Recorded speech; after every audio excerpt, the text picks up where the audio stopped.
जय हिंद साथियों, SP classes के यूट्यूब चैनल में आपका स्वागत है। आज पेपर सॉल्यूशन नंबर करेंगे 10। इससे पहले 9 पेपर सोल्व हो गए बच्चों। आज की क्लास में पेपर नंबर 10 सॉल्यूशन करेंगे एसएससी जीडी 2025। पहला क्वेश्चन आपके सामने, आंसर दीजिएगा। पहला क्वेश्चन का आंसर दीजिएगा, क्या बोल रहा है बच्चों, एक बार देखो और आंसर दीजिएगा।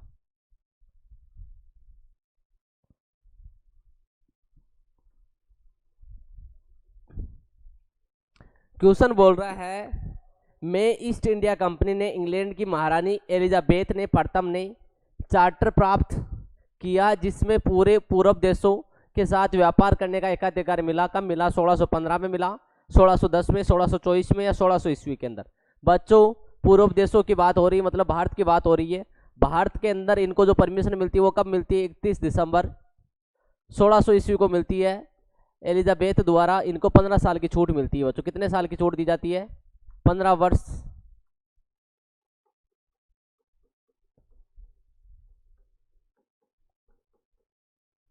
छूट कालांतर में इसे बढ़ाकर 20 वर्ष कर दिया गया।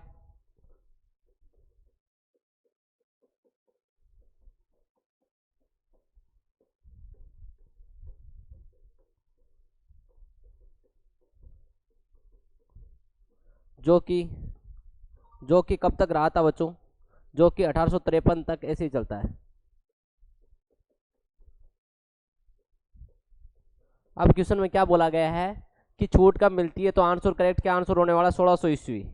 1600 ईस्वी में ईस्ट इंडिया कंपनी ने इंग्लैंड की महारानी एलिजाबेथ प्रथम ने एक चार्टर एक्ट प्राप्त किया जिसमें इसे पूर्व देशों के साथ में व्यापार करने हेतु परमिशन मिली। परमिशन कब दी जाती है भारत में व्यापार करने हेतु? तो करेक्ट आंसर होगा 31 दिसंबर 1600 ईस्वी को महारानी विक्टोरिया, आपका महारानी एलिजाबेथ ने भारत में व्यापारिक हेतु इनको छूट देती है, जो कालांतर में कितने साल के लिए? शुरू में 15 साल की मिलती है, कालांतर में इसको 20 वर्ष कर दिया जाता है। जो व्यवस्था कब तक रहती है? 1600 से लेके 1853 तक यही व्यवस्था चलती है।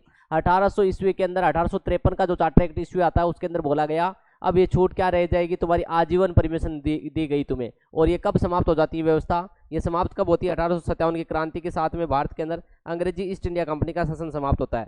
कब होता है? 1857। बच्चों ये सारी बातें आपको लिखनी है, लिख लेना। आगे चलते हैं, नेक्स्ट क्वेश्चन की बात करते हैं।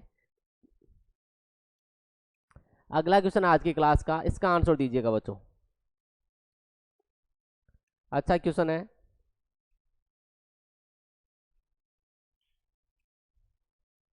सहायक संधि प्रणाली को वर्ष 1798 ईस्वी में तैयार किया गया था। किसके द्वारा तैयार किया गया था?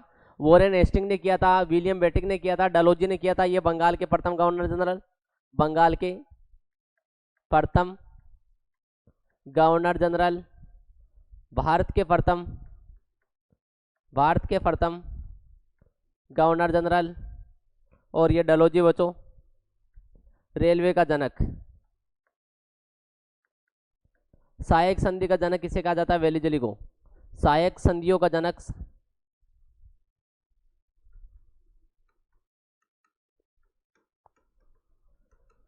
कौन होगा? वेलिजली होगा, जिसको अपने आप को क्या बोलता था? बंगाल का शेर भी कहा जाता है। इसे बंगाल का शेर भी कहा जाता है बच्चों।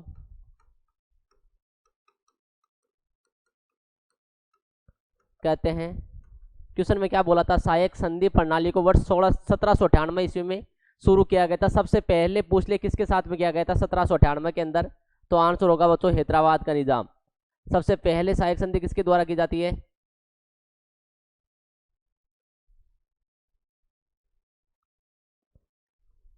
दूसरी सहायक संधि पूछे आपसे 1799 ईस्वी में किसके द्वारा की गई थी? तो मैसूर के साथ में की जाती है। ये प्रथम 2 रियासतें जिनके साथ में क्या की जाती है? लॉर्ड वेलेजली द्वारा भारत में सहायक संधियों का जनक किसे कहा जाता है? लॉर्ड वेलेजली को कहा जाता है। इसने 2 रियासतें इनकी सब जिनके साथ में सबसे पहले सहायक संधि की गई थी, एक है बच्चों हैदराबाद का निजाम और दूसरा है मैसूर। इसे बंगाल का क्या कहा जाता है? शेर भी कहा जाता है। भारत में सहायक संधियों का जनक किसे कहा जाता है, या फादर ऑफ सब्स्टिट्यूटरी अलायंस बोलते तो क्या होगा? वेलेजली होगा। वॉरेन हेस्टिंग अंतिम 2 बंगाल के गवर्नर थे। पहले बंगाल के गवर्नर जनरल है विलियम बेटिक, भारत के प्रथम गवर्नर जनरल और जिसने सत्य प्रथा पर रोक लगाई। डलहौजी रेलवे का जनक, और किसका जनक कहा जाता है बच्चों इसको? और बता दे तो क्या कहा जाता है? गोद की नीति का। नीति भारत के अंदर कौन लागू करता है? डलहौजी करता है। अगले क्वेश्चन की बात करते हैं। अगला क्वेश्चन है, आंसर दीजिएगा मुझे। क्वेश्चन पढ़ो और आंसर दीजिएगा फटाफट से। क्या बोल रहा है क्वेश्चन, देखो बच्चों क्या बोल रहा है क्वेश्चन। क्वेश्चन बोल रहा है, आपके सामने बोल रहा है, ये बात बोल रहा है, टक्का एक चांदी का सिक्का था, निम्न में से किस सुल्तान ने चलाया था? रजिया सुल्तान ने चलाया था, इल्तुतमिश ने चलाया था, कुतुबुद्दीन ऐबक ने चलाया था, या आराम शाह ने चलाया था? करेक्ट आंसर क्या होगा? इल्तुतमिश। इल्तुतमिश ने भारत के अंदर 2 सिक्के शुरू किए थे, एक तो टक्का, टक्का कैसा सिक्का था? चांदी का, और दूसरा किया था इसने जित्तल, जो कैसा था बच्चे? तांबे का। एकमात्र सुल्तान, एकमात्र सुल्तान कौन? इल्तुतमिश, एकमात्र सुल्तान जिसने शुद्ध अरबी सिक्के शुरू किए, जिसने शुद्ध अरबी सिक्के शुरू किए बच्चों।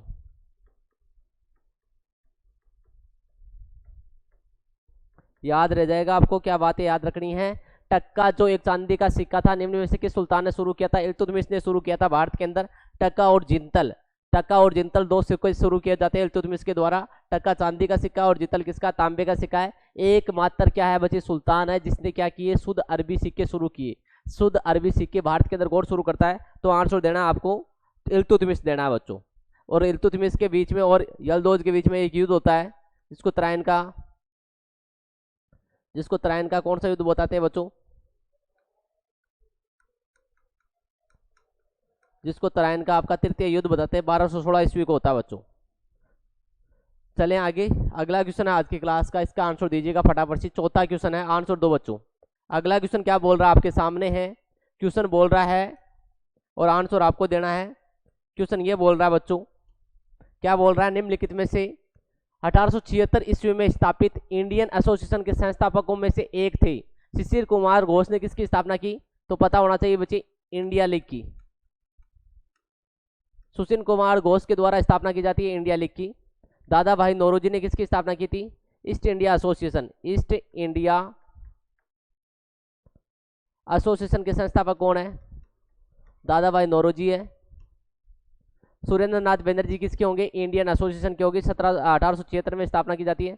महादेव जस्टिस रानाडे ने किसकी स्थापना की थी? तो आंसर होगा पूना सार्वजनिक सभा। पूना सार्वजनिक सभा। अगर डेट पूछ ले कब स्थापना होती है, तो पूना सार्वजनिक सभा की स्थापना होती है 1870 में। ईस्ट इंडिया एसोसिएशन की स्थापना होती है बच्चों 1866 ईस्वी में, जिसकी स्थापना कहाँ पे हुई थी? लंदन में होती है, ये भी याद रखना है। इंडिया लीग की स्थापना कब होती है? 1875 में होती है, ठीक है बच्चों। और आपका इंडियन एसोसिएशन की स्थापना कब हुई? 1876 में हुई। इंडियन एसोसिएशन की स्थापना पूछे तो 1876 बताना आपको। करेक्ट आंसर क्या? 1876 है। किसके द्वारा की जाती है? सुरेंद्र नाथ बनर्जी के द्वारा की जाती है। ईस्ट इंडिया एसोसिएशन पूछे तो आंसर देना है 1866 में की जाती है। कहाँ पे की जाती है? लंदन में की जाती है। किसके द्वारा की जाती है? दादा भाई नौरोजी। और दादा भाई नौरोजी को क्या कहा जाता है? The great old man of India भी कहा जाता है। क्या कहा जाता है बच्चों? The great old man of India. भारतीय पुनर्जागरण के पितामह है।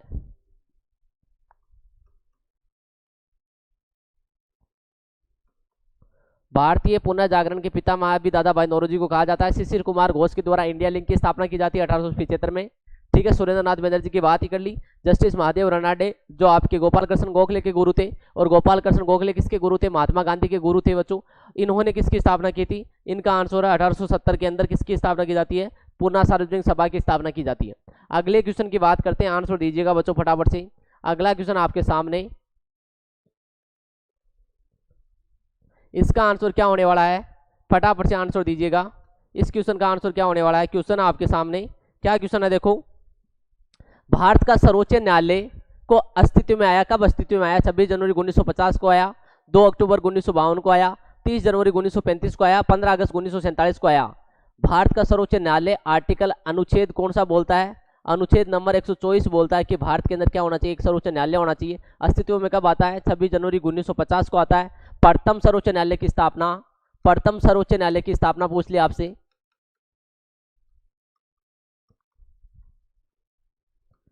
की स्थापना पूछे तो आंसर क्या होगा? आंसर होगा 1773 के चार्टर एक्ट में बोला था, 1774 ईस्वी में होता है बच्चों। की स्थापना कब हुई? 1774 ईस्वी में हुई। कहाँ पे हुई पूछ ले तो कलकत्ता के अंदर होती है। जिसके प्रथम आपके न्यायाधीश पूछ ले आपसे, प्रथम न्यायाधीश, तो क्या आंसर होगा? Lord Elijah Impey. क्या होगा बच्चों? Elijah Impey. याद रह जाएगा। यहाँ पे क्वेश्चन पॉलिटी का पूछा है, क्या पूछा है, भारत का सर्वोच्च न्यायालय कब अस्तित्व में आया, तो करेक्ट आंसर होगा 26 जनवरी 1950 को आता है। भारत के अंदर क्या होगा, एक सर्वोच्च न्यायालय होगा, कौन से आर्टिकल के अंदर बोला गया, तो करेक्ट आंसर होगा आर्टिकल नंबर 124। ये बोलता है कि भारत के अंदर क्या होगा, एक सर्वोच्च न्यायालय होगा। आर्टिकल नंबर 124 बोलता है। इसके तहत कब अस्तित्व में आता है, 26 जनवरी 1950 को अस्तित्व में आता है। भारत में सर्वोच्च न्यायालय की स्थापना कब होती है, 1774 ईस्वी में अंग्रेजों के द्वारा की जाती है। ठीक है, कहाँ पे की जाती है, कलकत्ता के अंदर की जाएगी। जिसका पहला मुख्य न्यायाधीश कौन था, लॉर्ड एलिजा इम्पे था बच्चों, एलिजा इम्पे था। अगले क्वेश्चन की बात करते हैं। अगला क्वेश्चन आज की क्लास का, इसका आंसर दीजिएगा फटाफट से। क्वेश्चन नंबर 6 है, आंसर आप दोगे इसका, क्या आंसर होने वाला है। क्वेश्चन नंबर 6 बोल रहा है, क्या बोल रहा है, भारत और पाकिस्तान के बीच में, किसके बीच में, भारत और पाकिस्तान के बीच में वर्ष 1960 ईस्वी में क्या होता है, एक समझौता होता है। किस जल संधि द्वारा हस्ताक्षर किया गया था, चिनाब, व्यास, झेलम और सिंधु, कौन सी नदी के द्वारा होता है बच्चों, सिंधु नदी के द्वारा हस्ताक्षर होता है। और ये समझौता पूछ ले कहाँ पे हुआ था, तो कराची अधिवेशन बोलते हैं बच्चों। कहाँ पे हुआ था ये समझौता, कराची के अंदर हुआ था। कहाँ पे होता है, कराची के अंदर साइन किए जाते हैं। किसके द्वारा करवाए जाते हैं साइन, विश्व बैंक द्वारा। विश्व बैंक द्वारा इन दोनों के बीच में समझौता कहाँ पे कराया जाता है, कराची में किया जाता है। कब होता है, 1960 के अंदर होता है। किसके लिए होता है, सिंधु समझौता के नाम से जानते हैं इसको, सिंधु नदी समझौते के नाम से इस समझौते को जाना जाता है। करेक्ट आंसर क्या होगा, सिंधु होगा इस क्वेश्चन का। और ये जल संधि का पर हस्ताक्षर कब किए गए थे, 1960 में किए गए थे। कहाँ पे किए गए थे बच्चों, कराची के अंदर किए गए थे। अगला क्वेश्चन आपके सामने आज की क्लास का, इसका आंसर दीजिएगा मुझे फटाफट से। क्वेश्चन बोल रहा है,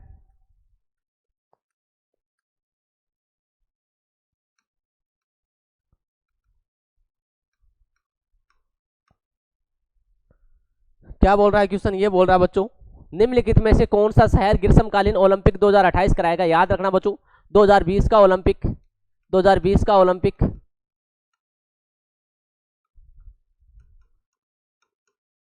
कहाँ पे हुआ था, करेक्ट आंसर होगा आपका टोक्यो। कहाँ पे हुआ बच्चों पूछ ले तो टोक्यो बताओगे।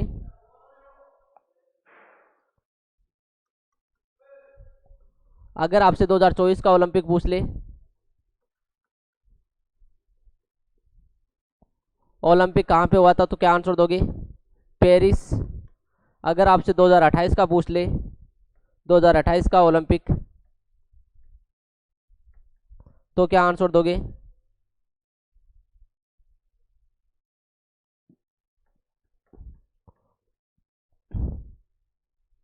Los Angeles. कहाँ पे होगा बच्चों, लॉस एंजिल्स में होगा।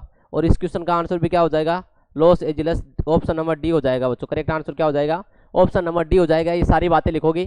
2020 का हो चुका है टोक्यो के अंदर, 2024 का अभी संपन्न हुआ है। कहाँ पे हुआ था, पेरिस के अंदर। 2028 का कहाँ पे होगा, तो आपको बताना लॉस एंजिल्स में होगा। वेरी वेरी इंपॉर्टेंट क्वेश्चन है बच्चों, याद रख लेना, आ सकता है एग्जाम के अंदर रिपीट हो सकता है। दो निम्नलिखित में से कौन सा शहर ग्रीष्मकालीन ओलंपिक 2028 की मेजबानी करेगा, लॉस एंजिल्स करेगा बच्चों। कौन करेगा, लॉस एंजिल्स करेगा। अगले क्वेश्चन की बात करते हैं, लिख लेना तीनों ओलंपिक से रिलेटेड अभी करंट के हैं, तीनों के तीनों आ सकते हैं, पूछे जा सकते हैं बच्चों। तीनों में से कोई सा ना कोई सा एग्जाम में आएगा आपका, तो तीनों याद रख लेना बच्चों। अगला क्वेश्चन है, इसका आंसर दीजिएगा।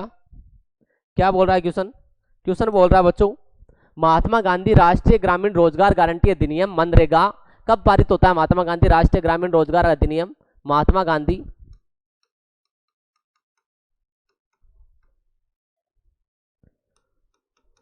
रोजगार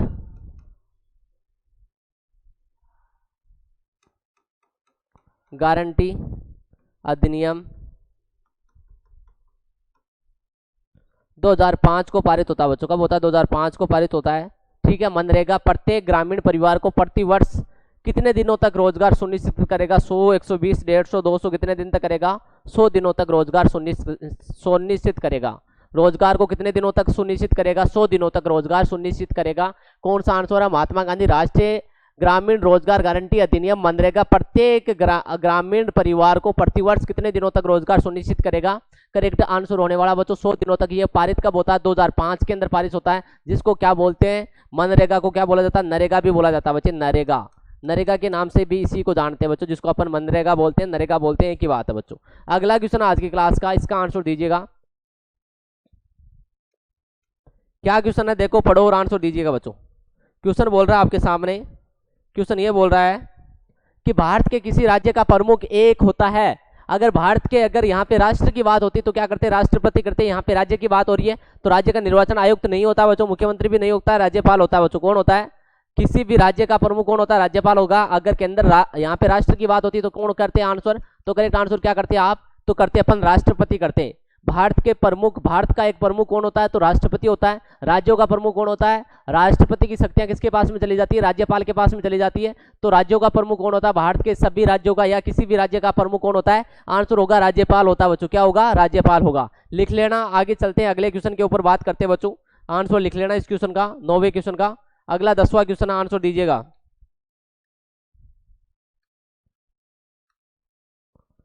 10वां क्वेश्चन ये बोल रहा है मेरे बच्चों, अंतर्राष्ट्रीय बाघ दिवस को मनाया जाता है, 4 जुलाई को मनाते हैं, 4 जुलाई को मनाते हैं, 5 जुलाई को मनाते हैं, 29 जुलाई को मनाते हैं, 30 जुलाई को। करेक्ट आंसर क्या होगा, 29 जुलाई। 29 जुलाई 1973 को क्या हुआ था, को बाघों के लिए एक संरक्षित आरक्षण के टाइगर प्रोजेक्ट बच्चों क्या होता है, पास होता है, जिसको क्या नाम दिया गया, टाइगर प्रोजेक्ट। प्रोजेक्ट के तहत क्या मनाया जाता है आपका अंतर्राष्ट्रीय बाघ दिवस कब मनाया जाता है, 29 जुलाई। 29 जुलाई 1973 को बाघों को सुरक्षित बचाने के लिए एक आपका टाइगर प्रोजेक्ट पास होता है, उसके लिए अपन कब मनाते हैं अंतर्राष्ट्रीय बाघ दिवस। तो आंसर होगा बच्चों 29 जुलाई को क्या मनाया जाता है, अंतर्राष्ट्रीय बाघ दिवस मनाया जाता है। कब मनाया जाता है, 29 जुलाई को मनाया जाता है। अगला क्वेश्चन है बच्चों, बहुत अच्छा क्वेश्चन है, आया हुआ एग्जामों में आए हुए हैं सारे के सारे क्वेश्चन। आंसर दो बच्चों, सारे के सारे जितने भी क्वेश्चन अब तक हुए हैं सारे के सारे एग्जामों में आए हुए हैं, ये भी आया हुआ है बच्चों। निम्नलिखित में से किस राज्य में न्योरा या नेओरा वैली नेशनल पार्क स्थित है, महाराष्ट्र में है, केरल में है, हिमाचल प्रदेश में या पश्चिम बंगाल में। न्योरा वैली कहाँ पे होगा बच्चों, पश्चिम बंगाल के अंदर होगा। सुंदरवन भी कहाँ पे होगा, पश्चिम बंगाल के अंदर होगा।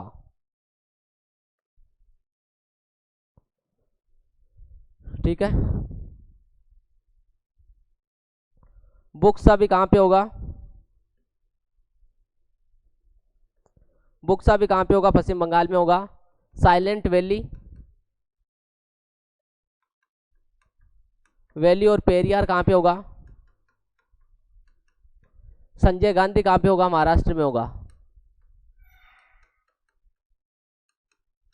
ठीक है, साइलेंट वैली और पेरियार कहाँ पे होगा, केरल के अंदर होगा बच्चों। संजय गांधी महाराष्ट्र में होगा, हिमाचल प्रदेश में सुंदरवन है, बुक्सा है, न्यूरा और न्योरा वैली भी कहाँ पे है, हिमाचल आपका पश्चिम बंगाल के अंदर बच्चों। अगला क्वेश्चन है, अगला क्वेश्चन है, इसका आंसर दीजिएगा बच्चों। क्या बोला है क्वेश्चन,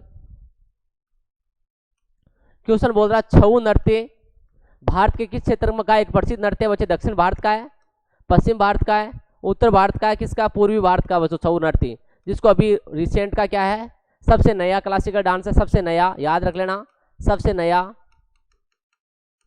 शास्त्रीय नृत्य, शास्त्रीय नृत्य कौन सा है, छऊ है बच्चों। छऊ, छऊ नृत्य जो कहाँ का है, आंसर पूछे तो क्या बताना, पश्चिम बंगाल, झारखंड और उड़ीसा का। कुल शास्त्रीय नृत्यों की संख्या अभी कितनी हो गई, कुल शास्त्रीय नृत्यों की संख्या,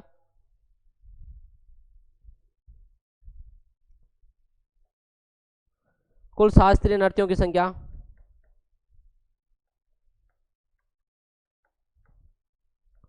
अभी कितनी हो गई है बच्चों, अभी 9 हो चुकी है। कितनी हो चुकी है, 9 हो गई है। याद रखना बच्चों, वेरी वेरी इंपॉर्टेंट चीजें हैं ये जो भी बातें बताई मैंने। अभी छऊ नृत्य भारत के किस क्षेत्र का है, पूर्वी भारत का है। सबसे नया शास्त्रीय नृत्य कौन सा है आपका बताना है, छऊ सबसे नया शास्त्रीय नृत्य है। और अभी शास्त्रीय नृत्यों की संख्या कितनी हो गई है, तो 9 हो गई है बच्चों। 9वां कौन सा है, छऊ शास्त्रीय नृत्य है। अभी कुल मिला के कितने शास्त्रीय नृत्य हैं, 9 है। अगले क्वेश्चन की बात करते हैं, अगला क्वेश्चन का आंसर दीजिएगा बच्चों। लोधी वंश से रिलेटेड क्वेश्चन आया है,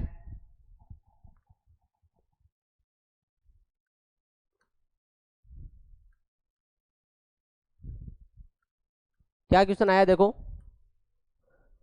लोधी वंश का अंतिम शासक कौन था, खिजर खां था, सिकंदर लोधी था, बहलो लोधी कौन था बच्चों, संस्थापक।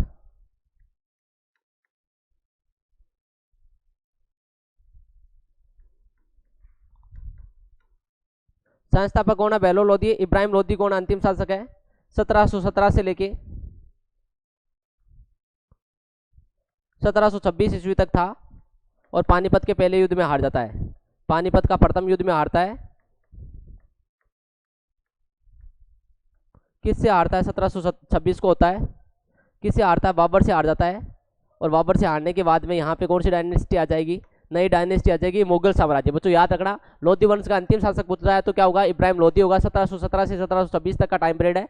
बाबर और इब्राहिम लोधी के बीच में युद्ध होता है, पानीपत का पहला युद्ध। उसके अंदर इब्राहिम लोधी की हार हो जाती है। यहीं से लोधी वंश का अंत हो जाता है। भारत के अंदर कौन सी नई डायनेस्टी आएगी 1726 से? तो आंसर होगा मुगल डायनेस्टी। मुगल डायनेस्टी का संस्थापक कौन हो जाएगा? तो बाबर हो जाएगा बच्चों। इस क्वेश्चन का आंसर क्या हो जाएगा? अगर लोधी वंश का संस्थापक पूछता तो बहलोल लोधी करते। लोधी वंश का अंतिम शासक पूछता है तो इब्राहिम लोधी होगा। 1717 से 26 तक इसका टाइम पीरियड है। 1726 में ये बाबर से हार जाता है और अपने चला जाता है बच्चों, समाप्त हो जाता है। अगला क्वेश्चन है, इसका आंसर दीजिएगा। क्या बोल रहा है अगला क्वेश्चन? कांग्रेस तथा मुस्लिम लीग के मध्य, कांग्रेस और मुस्लिम लीग के मध्य एक समझौता हो रहा है। मध्य किस अधिवेशन में ब्रिटिश शासन के विरुद्ध एक संयुक्त मोर्चा बनाने के लिए सहमति बनी थी? कौन सा समझौता हुआ था? इलाहाबाद नहीं हुआ था बच्चों, बंबई भी नहीं हुआ था, दिल्ली भी नहीं हुआ था। कौन सा? लखनऊ अधिवेशन के नाम से जानते हैं। लखनऊ अधिवेशन किस नाम से जानते हैं? लखनऊ अधिवेशन। अधिवेशन कब होता है? तो आंसर होगा 1916 ईस्वी। ठीक है, जिसके अंदर क्या है? मुस्लिम लीग और कांग्रेस के बीच में समझौता। कांग्रेस तथा मुस्लिम लीग में समझौता।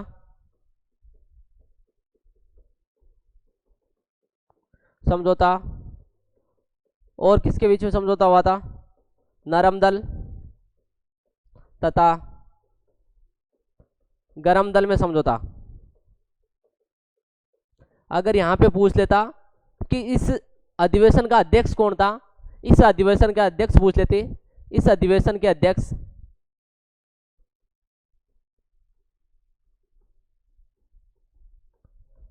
तो क्या आंसर देते बच्चों आप लोग? तो आंसर देना था आपको अंबिका चरण मजूमदार। क्या देना था? अंबिका चरण मजूमदार इस अधिवेशन के अध्यक्ष थे।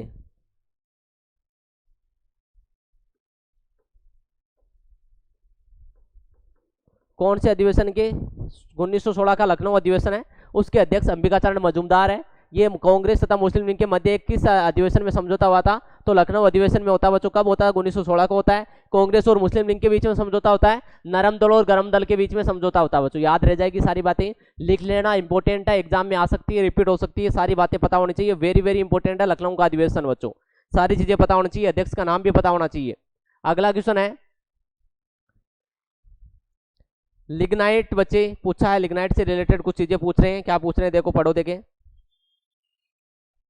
क्वेश्चन बोल रहा है लिग्नाइट के एक प्रमुख भंडार नेवेली, कहां पे? नेवेली में है, जो स्थित है कर्नाटक में नहीं है बच्चों, आंध्र प्रदेश में नहीं है, कहां पे? तमिलनाडु के अंदर है। और नेवेली तमिलनाडु जो लिग्नाइट का है, तमिलनाडु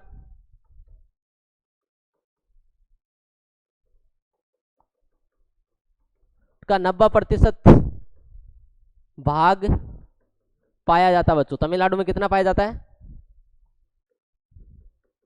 जिसका एक प्रमुख केंद्र,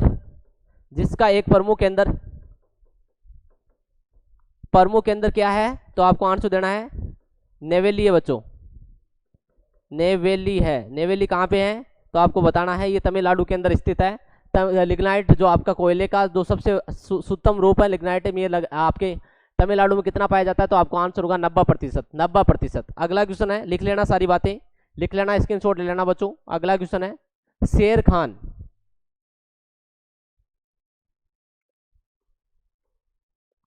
शेर खान से रिलेटेड क्वेश्चन आया। क्या बोल रहा है? शेर खान ने हुमायूं को कन्नौज में वर्ष में हराया था। कौन से वर्ष में हराया था? 1555 में हराया था, 1530 में हराया था, 1540 में, 1535 में। कब हराया था? 1540 में हराया था बच्चों। शेर खान का दूसरा नाम, शेर खान को शेरशाह सूरी के नाम से जाना जाता बच्चों, नाम से जाना जाता है। और इस युद्ध को कन्नौज के इस युद्ध को किस नाम से जाना जाता है? इस युद्ध को बिलग्राम का युद्ध बोलते हैं बच्चों। कौन सा युद्ध बोलते हैं? बिलग्राम का युद्ध। याद रख लेना, बिलग्राम का युद्ध पूछ लिया जाता है। बिलग्राम का युद्ध कब हुआ था? तो आंसर क्या दोगे? बिलग्राम का युद्ध कब होता है? 1540 ईस्वी को होता है। किस किस के बीच में होता है? हुमायूं वर्सेस शेर खान के बीच में होता है, शेरशाह सूरी के बीच में होता है। जिसके अंदर जीत किसकी होती है? करेक्ट आंसर देना, जीत किसकी होगी? इसके अंदर हुमायूं की जीत होगी बच्चों। किसकी जीत? हुमायूं की जीत नहीं होगी, शेर खान की जीत होगी। शेरशाह सूरी की जीत होती है इसके अंदर। किसकी जीत होती है? शेरशाह सूरी की जीत होती है बच्चों। करेक्ट याद रह जाएगा। शेर खान को किस नाम से जाना जाता है? शेरशाह सूरी के नाम से जानते हैं। हुमायूं और शेर खान के बीच में कौन सा युद्ध हुआ? तो आंसर देना कन्नौज का युद्ध या फिर बिलग्राम का युद्ध होता है, जिसके अंदर जीत किसकी होती है? आपकी शेर खान की होती है, शेरशाह सूरी की होती है। कब होता है? 1540 को होता है। कब होता है? 1540 को होता है। याद रख लेना बच्चों, इंपॉर्टेंट चीजें सारी की सारी। अगला क्वेश्चन है, आंसर दीजिएगा। अभी ऐसा ही क्वेश्चन एक सीईटी के अंदर भी आया था, एग्जाम में हुआ था, सीईटी का एग्जाम हुआ था, उसमें भी आया था, सेम ही क्वेश्चन है, यही आया था शायद तक। क्या है देखो, पढ़ो। भारत में पवन ऊर्जा फार्म की विशालतम पेटी अवस्थित है? गुजरात के अंदर है? नहीं है बच्चों। महाराष्ट्र में भी नहीं है, तमिलनाडु में, कर्नाटक में भी नहीं है। करेक्ट आंसर क्या है? तमिलनाडु के कहां पे स्थित है बच्चे? कन्याकुमारी में स्थित है। कहां पे? कन्याकुमारी। भारत की पवन ऊर्जा की विशालतम जो पेटी है वो कहां पाया जाता है? तमिलनाडु की कन्याकुमारी में स्थित है। भारत की पवन ऊर्जा फार्म की विशालतम जो पेटी अवस्थित है कहां पे? तमिलनाडु के कन्याकुमारी में स्थित है बच्चों। करेक्ट आंसर क्या होगा? तमिलनाडु का कन्याकुमारी होगा। तमिलनाडु का कन्याकुमारी होगा। अगला क्वेश्चन है, इसका आंसर दीजिएगा फटाफट से। क्या बोल रहा है क्वेश्चन? पढ़ो और आंसर दो बच्चों। क्वेश्चन बोल रहा है, आपके सामने है क्वेश्चन। ये बोल रहा है बच्चों कि निम्नलिखित में से कौन सा बांध मध्य प्रदेश में स्थित है? तवा बांध है, उज्जनी बांध है, कोयना बांध है, ईसापुर। उज्जनी, कोयला और इंसापुर बांध बचे। ये जो बांध है तीनों के तीनों, ये कहां पे स्थित है? ये महाराष्ट्र में स्थित है। ये बांध कहां स्थित है? महाराष्ट्र में स्थित है। जो बच गया वो क्या हो जाएगा? तवा बांध बच गया, वो क्या हो जाएगा बच्चे? मध्य प्रदेश में स्थित हो जाएगा। इस क्वेश्चन का आंसर क्या होगा? मध्य प्रदेश में कौन सा बांध स्थित है? तवा बांध है। उज्जनी याद रखना, कोयना और ईसापुर बांध कहां पे स्थित है? तो तीनों के तीनों महाराष्ट्र में स्थित है बच्चों। ये तीन बांध महाराष्ट्र के हैं, एक कहाँ का है? तो ये का है? मध्य प्रदेश का। याद रख लेना, लिख लेना, एग्जाम में आ सकता है। अगला क्वेश्चन है,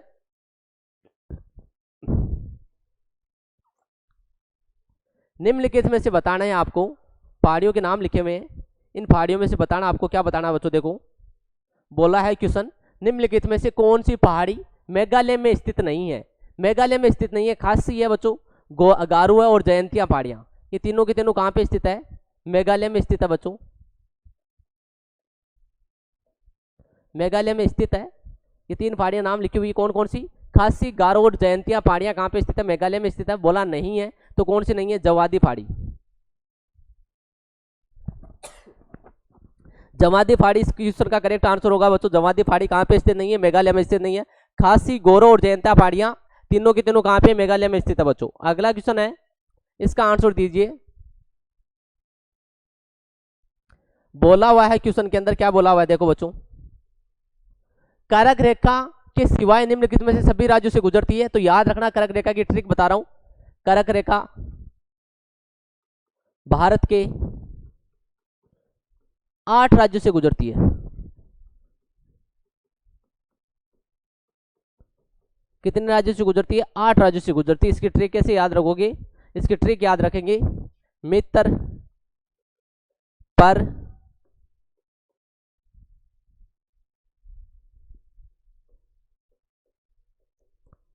गमछा जार। बच्चे कैसे याद रखोगे ट्रिक? मित्र पर गमछा जार। मित्र से मतलब है, मित्र से मतलब है बच्चों, यहां पे लिख रहा हूं, इसको हटा के एक बार,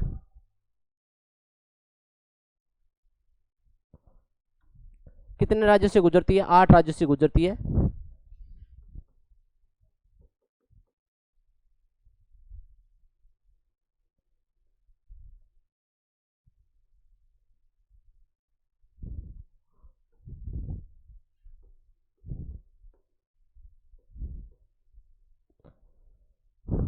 मैप हो रहा बच्चे,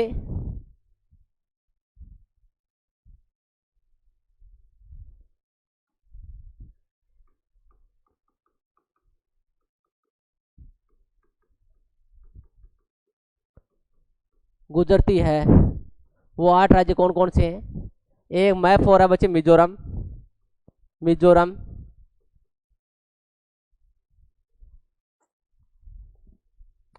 त्रिपुरा, त्रिपुरा, पैपोरा पश्चिम बंगाल, र फॉर है राजस्थान, ग फॉर है गुजरात,